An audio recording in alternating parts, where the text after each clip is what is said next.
আজ থেকে প্রায় 150 বছর আগে পিরামিডের কাছ দিয়ে একজন মানুষ পার হয়ে যাচ্ছিল। হঠাৎ তার সামনে একটা শেয়াল চলে আসে।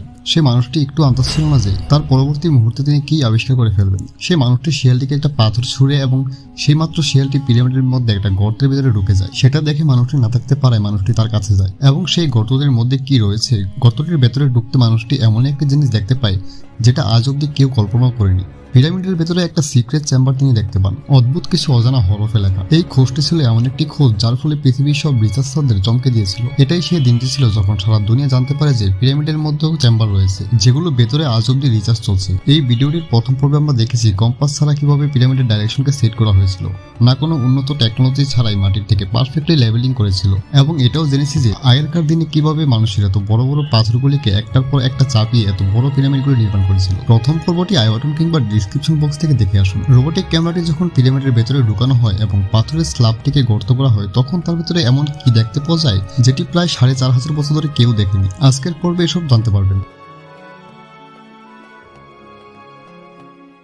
The great pyramid of Giza, যেটি হচ্ছে ইজিপ্টের সবচেয়ে বড় পিরামিড। এখন অব্দি দুটি হিডেন চেম্বারকে খোঁজা হয়েছিল, একটা কিংস চেম্বার এবং তার নিচেরটির নাম দেওয়া হয় কুইন্স চেম্বার। কুইন্স চেম্বারের যখন প্রথমবার কিংস চেম্বারের ভেতরে রিসার্চের একটা টিম যায় তখন তার ভেতরে এমন একটা জিনিস দেখেছিল যেটা কখনো আশাও করেনি তারা। আর যারা তার ভেতরে 4500 বছর পুরনো গ্রানাইট দিয়ে তৈরি একটা সমাধি বা কফিন দেখতে পান, যেটি ছিল ভেতরের দিকে খালি, তবে এটাই ছিল ভেতরে ঢোকার জন্য সেই রাস্তা। এটা হচ্ছে একটা ছোট্ট গর্ত যার ভেতরে মানুষ খুব মুশকিলে পার হতে পারে। তবে ওয়ান পিস গ্রানাইটের কফিনটি এটার ভিতরে কিভাবে এলো? অনেক বছর রিসার্চের ফলে জানা যায় যে প্রথম কিংস চেম্বারকে বানানো হয় এবং সেই সময় কফিনটিকে রাখা হয় সেখানে, এবং এর পরে চেম্বারটিকে কেসিল করে শুধুমাত্র ছোট রাস্তাটি ছাড়া হয়। আজ থেকে প্রায় 4500 বছর আগে সেই মানুষগুলো কারা ছিল যারা এই পিরামিডগুলোকে বানানোর জন্য এত মুশকিল কাজ করেছে? এটা এমন একটা প্রশ্ন যেটাকে নিয়ে পৃথিবীর বহু মানুষের বহু মান্যতা রয়েছে। কিছু কিছু মানুষ এরকম মনে করেন যে এই মুশকিল কাজগুলো তখনকার দিনের আসামিদের দ্বারা বানানো হয়েছিল, যারা নিজের ইজিপশিয়ান ছিল এবং সেগুলোর দ্বারা জোর জবরদস্তির মাধ্যমে কাজগুলো করানো হতো। আবার অনেক মানুষ তো মনে করেন যে আজ থেকে প্রায় 4000 বছর আগে পৃথিবীতে এলিয়েন এসেছিল এবং তারা এই পিরামিড বানিয়েছে। তবে এক্সপার্টরা বহু পরিশ্রমের পর এমনই কনফিউশনে এসেছে যে যেটা দিয়ে সব থিওরিগুলোকে নেগলেক্ট করে দেওয়া হয়েছে। এখানে যেসব হাড়গুলো পেয়েছিল তার ফলে তারা বুঝতে পারেন এগুলো পিরামিডগুলো যারা বানিয়েছিল তাদের হাড়। কিছু কিছু মানুষের হাড়ে আঘাত লেগেছিল, আবার তখনকার দিনে কিছু কিছু মানুষের সার্জারিও হয়েছিল। বিজ্ঞানীরা বলে থাকেন যে যে মানুষগুলো পিরামিডকে বানিয়েছিল তারা কোনো মতেই আসামি ছিল না। পিরামিডের কনস্ট্রাকশনের সময় তাদের মেডিকেল ট্রিটমেন্ট দেওয়া হতো, তবে পুরোনো দিনে আসামিদের উপর বেশি ধ্যান দেওয়া হতো না। আর শুধু এটাই নয়, রিসার্চাররা সেই দিনগুলোকে একটু একটু করে জানতে পারে যারা পিরামিডগুলোকে বানিয়েছিলেন তারা দেখতে কেমন ছিল। এখন অব্দি দুইটা প্রমাণ হয়ে যায় যে পিরামিডগুলো কে বানিয়েছিল, না আসামিরা আর না এলিয়েনরা। তবে এখন অব্দি যে কতজন শ্রমিক মিলে এত বড় বড় স্ট্রাকচারগুলোকে বানিয়েছিল, আজকালকার মডার্ন দিনে মানুষের তুলনায় বেশি মেশিন ব্যবহার করা হয়। খুব বড় বড় প্রয়োজনে মাত্র 4 থেকে 5 বছরের মধ্যে কমপ্লিট হয়ে যায়। তবে হাজার হাজার বছর আগে না ছিল তাদের কাছে কোনো উন্নত মেশিন আর না ছিল কোনো মডার্ন টুলস। তাই এই কনফিউশনে আসা যায় তখন এত বড় বড় পিরামিডগুলোকে বানানোর জন্য নিশ্চয়ই অনেক মানুষ একসাথে কাজ করত। তবে একসাথে কতজন মানুষ? আমাদের ইতিহাস বলে যে এই পিরামিডকে বানানোর জন্য একেবারে প্রায় 1 লক্ষ শ্রমিককে কাজে নেওয়া হয়েছিল। এই সময়গুলোকে সমগ্র দেশ থেকে আনা হতো। পিরামিডের ভিতরে যে রহস্যগুলো লুকিয়েছিল সেগুলোর উপর দিকে পর্দা আস্তে আস্তে উঠতে শুরু করে। এক্সপার্ট এবং আর্কিওলজি ডিপার্টমেন্ট একটা এমন নুড়ি দাঁড়িয়েছিল যেখানে তারা পিরামিডের কনস্ট্রাকশনের অনেক ধারণা জরুরি সমস্যার সমাধান করে দিয়েছিল। তবে এখনো কিছু কিছু কথা ছিল যেগুলো রিসার্চারদের রাতের ঘুম উড়িয়ে দিয়েছিল। যেগুলোর মধ্যে এমন একটা ছিল পিরামিড বানানোর কারণ।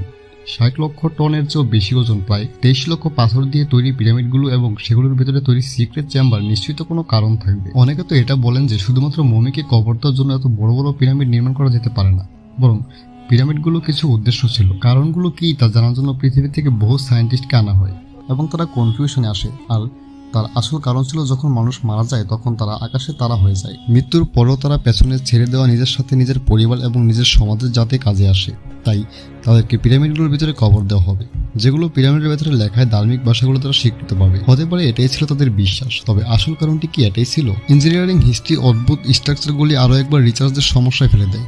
আসলে ঘটনাটি শুরু হয় গিজার পিরামিড এবং এরিয়েল ফটোর মাধ্যমে। জানতে পারা যায় যে এই 3টি পিরামিডের স্ট্রাকচার একসাথে অন্যটা লাইন নেই। এখন অব্দি রিসার্চাররা জানতে পারেছিলেন যে আজ থেকে এতদিন আগে পিরামিডগুলোকে তখনকার দিনের মানুষেরা নির্মাণ করেছিল। তবে 3টি পিরামিডকে একে অপরের সাথে লাইন কেন করেননি? কেন এই 3টা পিরামিডের পজিশনগুলো একসাথে ম্যাচ করে? রবার্ট পড়েন যে এটা কোনো ইনসিডেন্ট নয়, বরং পিরামিডের পজিশনগুলোকে খুব ভেবেচিন্তে সেট করা হয়েছিল। তখনকার দিনের ইজিপশিয়ানরা যেহেতু তারা তাদেরকে অনেক মানত, তাই তারা 3টি তারার পজিশন অনুযায়ী পিরামিডকে বানিয়েছিল। গবেষণা করে দেখা হয় 3টি তারার মধ্যে 2টি হচ্ছে অনেক উজ্জ্বল এবং 3 নম্বর তারাটি হচ্ছে একটু কম উজ্জ্বল। 1989 সালে গিজার পিরামিডকে এক বিশেষ ধরনের এক্সরে করে দেখা হয়, যার ফলে জানতে পারা যায় যে কুইন এবং কিংস চেম্বার ছাড়াও পিরামিডের উপরে আরও একটি সিক্রেট চেম্বার রয়েছে। ডক্টর জাইলস মানেন যে এটা ছিল সেই চেম্বার হতে পারে, তার ভেতরে পিরামিডের অনেক রহস্য লুকিয়ে থাকতে পারে। সিক্রেট চেম্বারটিতে যাতে যাওয়া যায় তাই প্রায় 5 বছর ধরে একটা রোবটকে নির্মাণ করা হয়, যেটাকে 1993 সালে ছোট্ট ছিদ্রের মধ্যে পাঠানো হয়। প্রায় 200 ফিট গভীরে যাওয়ার পর রোবটটি ক্যামেরাটি দাঁড়িয়ে যায়। এবার তার সামনে ছিল একটা পাথরের স্ল্যাব, যার মধ্যে দুটো কভার হ্যান্ডেল লাগানো ছিল। এজন্য এই স্ল্যাবটির পেছন দিকে কি রয়েছে তা জানার জন্য আরো অনেক আগ্রহ ছিল। এজন্য প্রায় 8 বছর পরিশ্রমের পর এমন একটা রোবটকে আবিষ্কার করা হয়, যার সামনে ছিল একটা ড্রিল মেশিন। 2001 সালে এই ড্রিল মেশিন যুক্ত লাইমস্টোন দিয়ে তৈরি ঘরের মধ্যে ঢোকানো হয় এবং একটা খুব ছোট্ট ছিদ্র করা হয়, যাতে তার ভিতরে শুধুমাত্র একটা ক্যামেরা ঢোকানো যায়। ক্যামেরাটি যখন সেই ছিদ্রটির ভেতরে ঢোকানো হলো, তারা ভেতরে দেখলো তার ভেতরে ছিল একটা পাথরের স্ল্যাব। ক্যামেরাটি যখন সেই ছিদ্রটির ভেতরে ঢোকানো হলো, সেই দেয়ালটির ভিতরে আরো একটি পাথরের স্ল্যাব। আর ক্যামেরাটিকে যখন নিচের দিকে করা হয়, তখন তারা এমন কিছু একটা দৃশ্য দেখতে পায়, যেটাকে দেখে সবার লোম দাঁড়িয়ে যায়। নিচের দিকে পাথরের উপর লাল রং দিয়ে বিশেষ ধরনের অ্যালফাবেট লেখা ছিল। এই অ্যালফাবেটগুলো সিল করার সময় প্রায় 4500 বছর আগে লেখা হয়েছিল। এক্সপার্টরা না সেই অ্যালফাবেটগুলোকে দেখে কিছু বুঝতে পারে, আর না সেগুলো উদ্দেশ্য করে কিছু জানতে পারে। তবে ডক্টর সাইরাসের অনুযায়ী দ্বিতীয় শ্রেণীর পেছনে নিশ্চয়ই একটা সিক্রেট চেম্বার রয়েছে, যেটি হতে পারে 4500 বছর ধরে কেউ দেখেনি। হতে পারে ভবিষ্যতে কোনো তৃতীয় অ্যাডভান্স ক্যামেরাকে তার ভেতরে ঢুকানো হবে এবং এটা সৃষ্টির পেছনে কি রয়েছে সেটাকেও দেখতে পারা যাবে। আপনারা এই ব্যাপারে কি মনে করেন কমেন্টে জানান।